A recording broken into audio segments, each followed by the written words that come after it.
college football playoff rankings. They just dropped. And I'm telling you, if the 5 seed gets the G5 team and then the Big 12 team, we're going to have problems on our hands. Because I have been sitting here idly by, and I've been listening to everybody's theories about, do you want a first round bye? And then I got Kublik calling you an idiot if you even suggest that having the 5 seed is better than having the first round bye. And what have I done? I've largely twiddled my thumbs.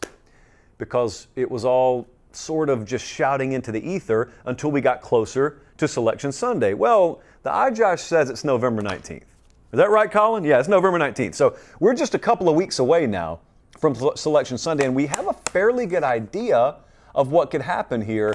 And the playoff committee just dropped these rankings, and I couldn't help but notice our friends in Columbus, Ohio State, as you may know them, they are projected to be the 5 seed. And in those projections, the 5 seed would host Brigham Young in round 1. I'm going to give you a point spread on that game in just a second. And then Ohio State, assuming they got past Brigham Young at home, they would play Boise. Meanwhile, Oregon, the 1 seed, would await the winner of Bama Notre Dame. I am not going to pass judgment on this because this is in all likelihood not how this is going to play out. But there is a world where one of these big-time, like SEC or Big Ten conference losers, conference title losers, drops to the 5 seed, and they get, for that, Brigham Young round 1 or the Big 12 team in round 1, and then they go and they play Boise in round 2. Not in Idaho, mind you. That round 2 game would be in one of these sterilized NFL environments that this entire thing was made for to begin with. So the Big 12, just think about this now as we start to dive in. One of the big questions here, is the Big 12 champ going to jump Boise? Let's just assume for the sake of argument that Boise wins the Mountain West, they don't lose again. Is that Big 12 champ going to jump them? Because there's a second thing that you're getting ready to have to stomach if you're an SEC fan or even if you're a Big 10 fan. Are you ready to see Boise have a first round bye? Is that really what you guys built this thing for? Now, I say that tongue in cheek. You heard me. I put my tongue in my cheek. The answer is no, kids. They did not build this under the auspices of inclusion. There was an illusion of inclusion, t-shirt idea for the Pate State store, but it was never actually meant to be that. And if Boise State messes around and has the audacity to win their football games and they win the Mountain West and they get a first round bye, can you imagine folks at Georgia or Alabama or any of these other places in the SEC being told, yeah, you're in, but I mean, you're going to have to go play in 24-degree weather in round 1 while Boise's going to sit at home. Why? Well, they won a conference. Well, what does that matter? Well, you guys agreed to the format. You know, we got to value that conference championship. And what did Meemaw teach us? All conferences are created equal. Wrong. Meemaw would never be that foolish, but some people were. Some people still are. I got folks walking the college football streets every day that claim you are what your record says you are. They've been poisoned. Their mind has been poisoned by the NFL. So what's up with Texas? Had a lot of accusations of SEC homerism thrown at me, gasp, over the past 72 hours. So let me drop this bomb on you. If Texas loses to Texas A&M, I don't think they should be in the playoff. For the same reasons that I don't think Indiana should be in the playoff if they lose this Saturday to Ohio State. Both of these things are controversial, apparently. Both of them apparently will not happen. Apparently, there are most folks out there thinking that if Indiana loses and it's remotely competitive, as long as they beat Purdue the next week, they'll be in. I don't think that's the way it should be, but I want to talk about Texas here. Texas, everyone thinks very highly of them. I do too.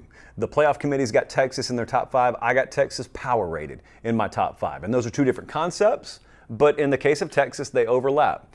But you know what that's contingent on? The playoff committee's ranking of Texas, I think, is largely contingent on eye test, brand viability, which is not a data point, but it is. And the third thing is they expect them to do good. They expect them to beat Texas A&M. They expect them to be in the SEC championship. Again, it's not supposed to work this way. I think you and I both know that. But I think you and I both also know it does work this way. There is a lot of baking in of expectation when it comes to rankings. Texas's resume, if you get the win against Texas A&M next week, will pass the smell test. And at that point, they'll go to Atlanta. Probably would be favored slightly to win the SEC championship. So if they're there, it's all well and good. Texas is hazing the barn for them. Let's just explore the disaster nightmare scenario in Austin of you guys lose to Texas A&M, and then remove the Longhorn logo and make it a blind resume. What are you hanging your hat on? What win? Michigan screwed you guys. I give you all the credit in the world for scheduling big out-of-conference games, but Michigan screwed you. That's out of your control, but Michigan didn't come through. So that win doesn't look any better for you than it does for Indiana, who also is trying to hang their hat on the Michigan hook, and Michigan's there like, sorry, it is our fault, but it's not our fault, sorry. You beat Vandy on the road, which is a top 40, I guess, still top 40 caliber win. Okay, you beat Florida. I want to come back to that. And you beat Michigan, like we just said, but Michigan is really nothing to write home about this year. There is not an impressive win on Texas's resume if they lose their two biggest games. The Georgia game, they had a shot at home. They lost by 2 possessions. If they lose on the road to A&M, what else is there? What else is there right there? Because I'll tell you, that Florida win is going to be debated, and I got a not so controversial take on that. You beat Florida, and I will show you later tonight that with DJ Lagway, I still have Florida power rated top 25. I think they're a really good team with DJ Lagway. You didn't face DJ Lagway. Is that your fault? No, it is not. It wasn't Florida State's fault. They lost Jordan Travis last year, but you better believe they got punished. They got left out of the playoff despite being undefeated. So if that's the precedent that committee set, that you can be punished because you're missing your quarterback, well, you can also be punished or not rewarded as much, I should say, for beating a team if that team didn't have their starting quarterback. Just a little food for thought there. Now, as much as I think that's the way it should be, I don't think they'll drop Texas that far. Or I'd have to see it to believe it. It's not like I'm rooting for it to happen. Texas is great for me. I love the folks there. Texas does great business for us. But if I'm removing the Longhorn logo and just putting a question mark, I'm not quite sure that resume stacks up. It would have to be judged against the rest of the field, obviously. So I've got some breaking news for you. You hear this? You hear that paper pop? Breaking news I hold in my hand right now.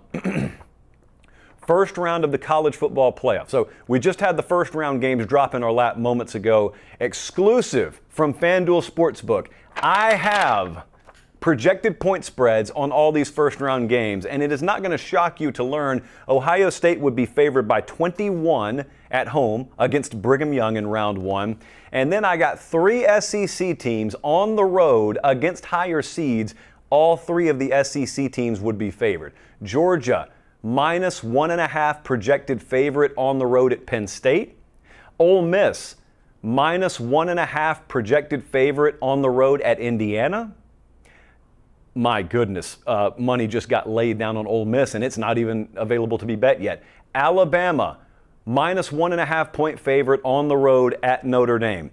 So you got Ohio State laying 21 against BYU. You got Georgia favored against Penn State. Ole Miss favored against Indiana. Bama favored against Notre Dame. And what does that tell you?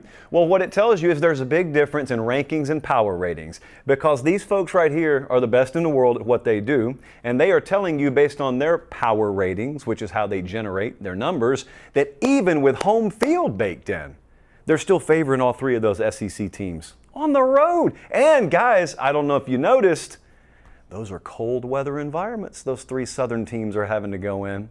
Jesse, we know what the home field is, 2.5 to 3.5 points, somewhere in there. Do we know what the cold weather factor is numerically? So we got to hit FanDuel back up. Have you guys factored in average high temperatures in Bloomington, Indiana in the 3rd week in December? You know, I joke about that, and then Bama may look like a frozen deer in the headlights if they actually have to go up there. So those are your projected first round point spreads. You're not able to bet those, so calm down. Don't actually be going to look for them. But if those games were to happen, that's what they would look like right now. So this whole Indiana situation has been a big point of debate. I was watching the release on ESPN earlier, and that's what they were arguing about, and you know what started to bleed in a little bit? Nightmares from last year for certain fan bases. What started to bleed into the conversation was, do we put the best teams in? You know the finish here. Or do we put the most deserving teams in? Earlier today, I stormed into the building, and I would have kicked the door down, but they're key card mechanized, so I would have looked like an idiot. But I walked in to the building earlier today, and Cannell was walking around with a Letterman jacket with his own initials embroidered on it. Of course he was. I make up Pate State. This guy actually wears his own clothing with his own initials on it. So if left unchecked, Cannell just is like a hot air balloon that floats into outer space. Someone's got to be the sandbag. Someone's got to be the bad guy. You know what? Forget the sandbags. Someone's got to take a machete to the hot air balloon itself. And for all of us, I did it. I acted on behalf of the college football public today. I talked to him about that. I talked to him about Indiana. I talked to him about the whole SEC thing, and it ties right into this college football playoff release. So, Colin, we've got the video. Why not? Let's just go ahead and roll it. So they want to make sure they get as many teams in, because you know it gives you a huge advantage when you have half the field, which happened multiple times in the 4-team playoff. This is a beautiful Overton window move by you. This is look, I believe in the SEC. I'm willing to give them that they are the three. Strongest, but they're not where you get half the field. That's where I draw the line. This is what Jake Paul felt like last week. You're on the ropes right now. I want to ask you, do you think Indiana's in even if they lose? I think they should be, but I don't think the committee will have the same viewpoint that I do. And I think that an interesting question you said was, what do you consider a blowout? Mm-hmm. And you gave me the score of what? 31 to 14. 31 to 14, which I think it's right around the point spread's 2 touchdowns, so it's right around that vicinity. I think that would be enough. And the question I would have for you was, what was the score of the Texas-Georgia game? 30 to 15, yeah. 30 to 15. Do we ever ask about Texas? How did they look stacking up at home against Georgia? Because they didn't look good. So why did they have a different standard than Indiana does? That's what bothers me. I want everyone to be treated equally. Yeah. Not a little biased because you play in a certain conference, but how do you actually look on the field? The score of the Georgia-Ole Miss game. Georgia didn't look like a playoff team on that day. They got beat by 2 touchdowns. We didn't have that barometer with them asking how did they look, so why are we going to do that with Indiana? Already knowing going into the game, like they have to hold this standard that's not even out there for anybody else. It's just them because they're the newcomer to the party and they don't have a schedule that matches up against the almighty SEC. See, I don't do the SEC thing because you're right. There's a member of the SEC that somehow is painted as having like a 90+% chance to make the playoff in Texas,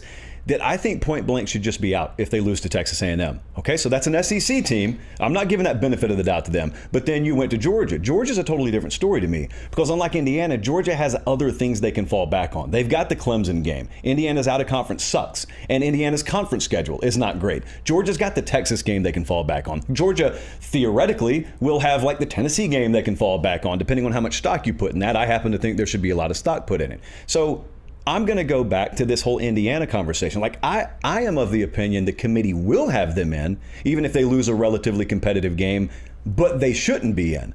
Because even with a competitive game, if they lose by 2 points, if they lose, because there's nothing else for them to stand on. What about them going toe to toe with Ohio State? Because if you look at Ohio State's schedule, their biggest asset, their biggest feather in their cap is going toe to toe with Oregon. Like that's what they've got going for them. But there's something else. They went to Penn State. They did that, and in that conversation, you would also have a win over Indiana. You understand at that point, Ohio State's resume will include them playing 3 top 5 opponents, and they will have beaten 2 of them, and they will have lost by 1 on the road to number 1. Like that resume is night and day different from Indiana. Indiana, it almost feels like the way we used to talk about a G5 team. You and I used to go back and forth about this, and you used to tell me, I think Boise's really good, and I used to say, I agree with you. There's this separate conversation. Like there is a minimum baseline of pushback your schedule has to have given you for you to even warrant consideration or to get benefit of the doubt.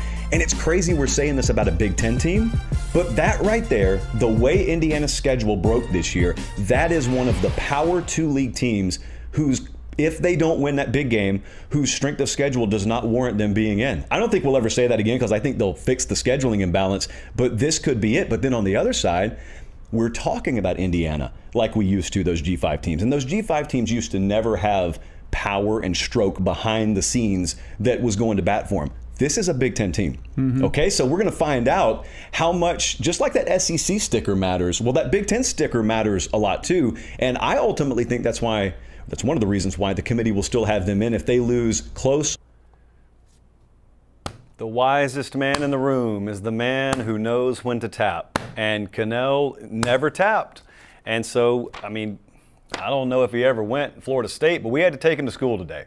And we did, and I think all of us are better for it. I've often said that I really wish Cannell was a bad guy, because you want to hate him, but you can't, because he's a great guy. So you just go get lunch afterwards with him. I think he's actually, so his thinking on how Indiana will be handled is the antithesis of mine. So the way he thinks Indiana should be handled is opposite to me if they lose Saturday. The way he thinks they will be handled is opposite. Guys, I could be wrong on this. Frankly, I don't care if I'm wrong either way, right either way. I think that Indiana is ranked high enough to where if they lose semi-competitively, much less close competitively, I still think they're going to find their way in here. And you know why? Aside from the fact that they're at 5, and so I just don't think they're going to fall that far, even though I'm told we're not supposed to look at it that way, there is something that occurred to me earlier today as I was sitting still on I-95, not so much driving very fast up I-95, and that is the only other time we've ever had this kind of conversation has been in the past when we were debating how seriously to take a G5 team. Boise State comes to mind. In years past, Boise would just dominate a very inferior schedule relative to the big boys, but we would look and we would say, they're undefeated, you have to take them seriously, right?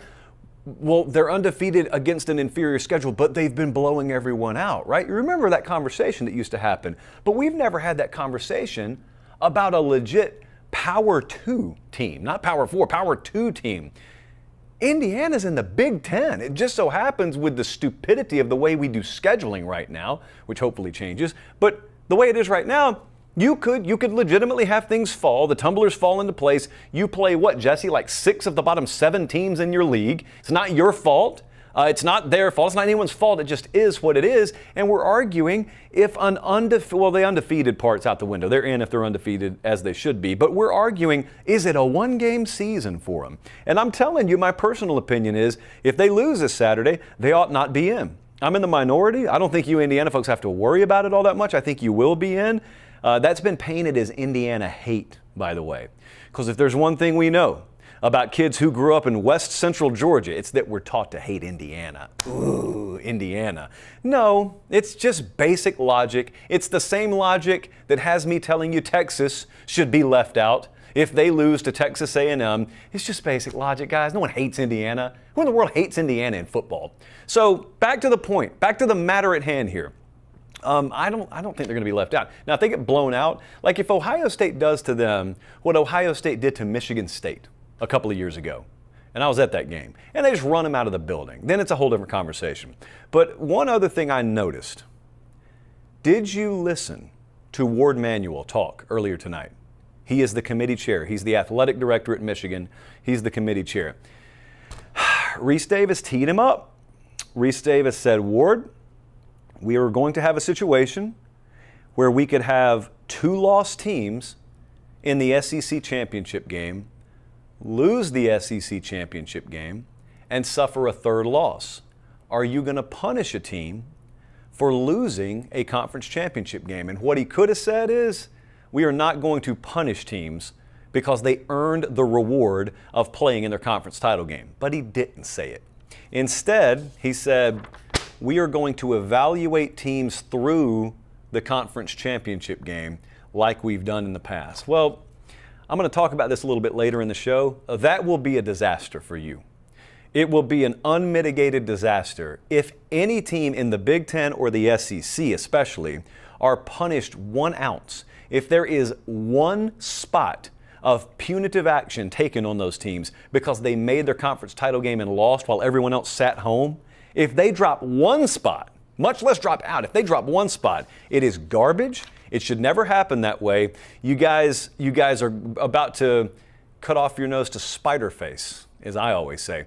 You better be careful on that. I'm going to talk about it later in the show, but you got a chance. Again, last year, you just swerved like mid-November on FSU. You guys went from saying, we're putting in the most deserving teams, to all of a sudden telling me, deserving's not even in our lexicon. Do you remember that? That they actually looked you in the eye and said, deserving? Who cares about that? Deserving? What does anyone deserve? We're going to put in the best teams. So you just swerved your logic. You could call it an audible, just called it on the fly. You ought to do the same thing with these conference champs. You better not be punishing anyone and I'm not even speaking in my best interest. I don't care. But you will have an army of Lane Kiffins echoing the sentiment he echoed earlier this week if you do that. I'm going to talk about that later in the show.